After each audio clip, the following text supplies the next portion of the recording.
and gentlemen, Dave Devoción.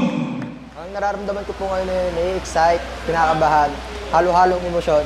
Hindi ko po maipaliwanag. Basta nagdadasal ko po na sana wala pong mangyaring masama at matapos po namin yung round na walang nananockout.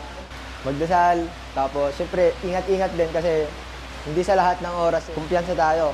Kailangan natin dumibensa para sa suntong na kalaban para makatulong din sa pamilya ko. Kasi bata pa lang ako pangarap ko na po talaga maging professional boxer. So, salamat po pala sa coach kong pinaka-pogi, si Coach Jun Sales, si Coach Larry, pati si Coach Jay at si Coach Lito. Maraming salamat po sa kanila kasi sila po yung unang tumulong sa akin ng mga panahon hindi pa po ako marunong mag-boxing.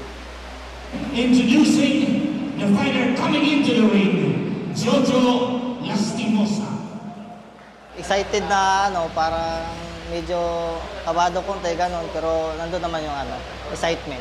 Napaka-importante nun, lalo na sa sa safety, yung talaga yung kasi sa boxing dapat protektahan mo yung sarili mo bago ka manuntok bigla Putos-puntos tsaka importante talaga yung yung condition yung paa.